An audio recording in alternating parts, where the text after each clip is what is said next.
Did you know that Arizona has more ghost towns than some states have living towns? Tucked between cacti, mountains, and desert highways are hundreds of forgotten places.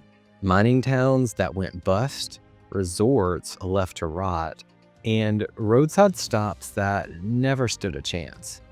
Each one is like a time capsule of ambition, greed, and mystery, whispering stories long after the people vanished. From a jail hidden inside a gas station to a lake resort swallowed by nature, we're going on a journey through some of the strangest and most fascinating abandoned places in the Grand Canyon state. If the name alone doesn't sound ominous, the history will. Canyon Diablo was once the no-rules railroad town, meaning more saloons than homes, no sheriff, and plenty of gunfights. More saloons, more problems. Am I right? I think they say that. This is a rough and tumble railroad town that sprang up in the late 1800s. It gained its notorious reputation for its lawlessness. In fact, there was no law enforcement in the town at all. It quickly declined after the completion of the railroad bridge over the canyon. Today, the ruins of the town, including the stone foundations and the old trading post, remain, offering a stark reminder of its violent past. The desolate landscape and crumbling structures provide a haunting backdrop for visitors who can almost hear the echoes of gunfights and rowdy saloon patrons. Canyon Diablo's history is a testament to the fleeting nature of boomtowns and the enduring allure of the Wild Wild West. Down near the Mexico border lies Ruby, once called the hidden gem of Arizona's mining rush. Ruby was once a thriving mining town producing gold, silver, and lead. Established in the 1870s, Ruby hit its peak population of around 1,200 residents by the 1930s.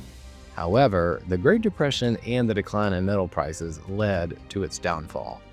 Ruby is unique because it's one of the best preserved ghost towns in Arizona, with many original buildings still standing, including the old jail, schoolhouse, and mercantile. Now, a walk down the main street feels like you've entered the set of The Walking Dead, where a walker could emerge at any moment. Please don't. Efforts have been made to preserve this site, making it a fascinating spot for history buffs. Visitors can explore the well-maintained ruins and get a sense of what life was like during its heyday. The surrounding desert landscape adds an extra layer of beauty and isolation, making it a must-visit for those interested in Arizona's mining history. Wickenburg owes its name to Henry Wickenburg, who struck gold here in 1863. His discovery turned Vulture Mine into Arizona's most productive gold operation. This mine produced over 340,000 ounces of gold and silver, obviously enabling the town around the mine to grow rapidly with a population of several thousand at its peak. However, as the gold vein dwindled, so did the population. By the 1940s, the mine had shut down and the town was abandoned. Vulture Mine is now a popular tourist destination with guided tours offering tales of riches, the struggles, and ghost sightings. The ominous hanging tree, which numerous public incidents took place, and abandoned mine shafts add to its allure. The site's well-preserved buildings and artifacts provide a vivid glimpse into the lives of the miners and their families, making it a fascinating destination for history enthusiasts and ghost hunters alike. And what's even more unique is that the abandoned site actually plays hosts to weddings each year. I have a good friend that got married in a ghost town, and I love her, but it was just weird. But also, I'm always down for a good time. Every road tripper on Route 66 has passed the ruins of a place once marked as Two Guns. The name itself sounds like a Wild West movie, and the history is just as chaotic. Initially a thriving stop for travelers, it later became infamous due to a brutal incident between Apache and Navajo tribes. In the 1920s, a businessman named Harry Miller tried to capitalize on the area's dark past by building a zoo and trading post. However, his ventures failed due to a combination of financial troubles and a series of unfortunate events, including a fire that destroyed much of the site. Two Guns slowly declined and was eventually abandoned. Today, the eerie remnants of the zoo, gas station, and motels stand as silent witnesses to its turbulent history. Graffiti has replaced old wood carvings, and the desolate atmosphere and crumbling structures make it a popular spot for urban explorers and photographers seeking to capture the haunting beauty of forgotten places. Unlike the mining camps, Seneca Lake is more of a 1970s time capsule, which makes it a relatively recent addition to Arizona's abandoned places. Located about 3 hours east of Phoenix and originally built as a fishing retreat in the 1970s, the resort featured cabins, a store, and even a marina. However, due to mismanagement and declining visitor numbers, this planned peaceful getaway spot became abandoned within a decade, leaving behind empty cabins and a marina now swallowed by nature. Nature has since reclaimed much of the area, but the remnants of the cabin and marina still evoke a sense of nostalgia and mystery. The serene lake, now largely forgotten, offers a peaceful yet eerie setting for those who stumble upon it. The site has become a hidden gem for adventurers and photographers looking to capture the quiet beauty of an abandoned retreat overtaken by the natural world. Out near the California state line sits Castle Dome, a mining camp that became popular quickly. Once a booming mining town, Castle Dome is now a well-preserved ghost town with over 50 original buildings. Keep in mind that the town dates back to the 1860s, so these buildings are definitely older than Grandma. Castle Dome was primarily focused on mining silver and lead.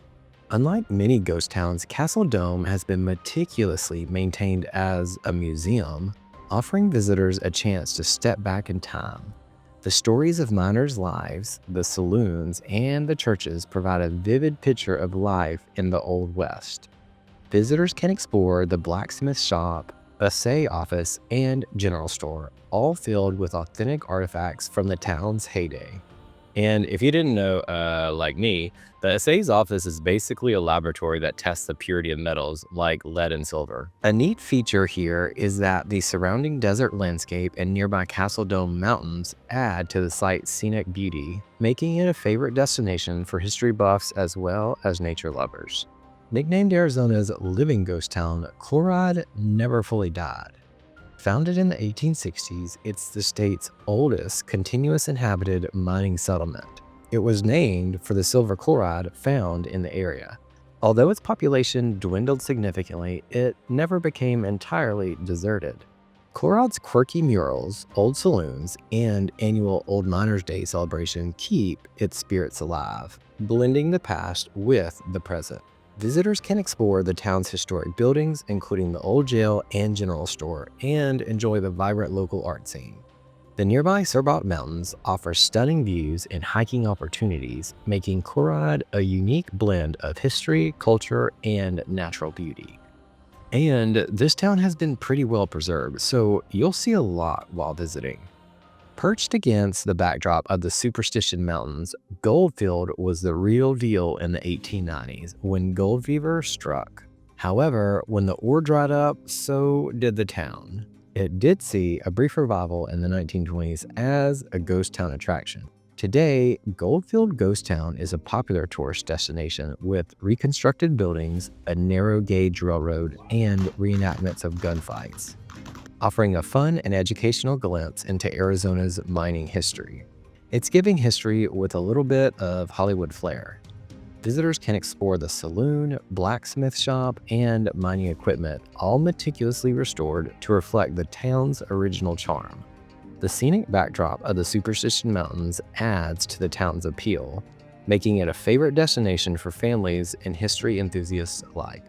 Once called the wickedest town in the West, Jerome sat on Cleopatra Hill with saloons, brothels, and nearly 15,000 residents working the copper mines.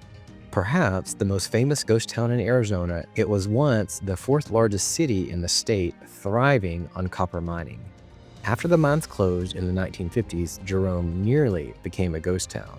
However, it reinvented itself as an artist community in the 1960s and has since become a popular tourist destination. Its narrow streets, historic buildings, and panoramic views make Jerome a must-visit. The town's vibrant art scene, unique shops, and charming bed and breakfasts offer a perfect blend of history and modern-day allure. Visitors can explore the Jerome State Historic Park, the Old Mine, and the famous sliding jail, which moved downhill due to shifting ground. Jerome's rich history and quirky charm make it a favorite destination for tourists and locals alike. And if you want a burger true to its name, check out the Haunted Hamburger. It perches up high on a hill with stunning views of the old ghost town. This is not a town, but maybe the quirkiest relic in Arizona. In the Salt River Canyon of Arizona sits an old gas station with a tiny jail cell built right inside it. Originally built in the 1920s, it served as a makeshift jail for drunks and petty criminals passing through. The gas station closed long ago, but the jail cell remains, a testament to the resourcefulness of small-town law enforcement. This oddity draws visitors looking for a bit of humor and history, encapsulating the spirit of Arizona's abandoned places. The site's peculiar charm and historic significance makes it a must-visit for those exploring Arizona's most unusual attractions. The contrast of the everyday gas station with the stark reality of a jail cell offers a unique insight into the challenges and ingenuity of small-town life in the early 20th century. If you thought these locations were wild, you should check out some lesser-known reasons why people are actually leaving Arizona. Watch this video and be sure to like and subscribe.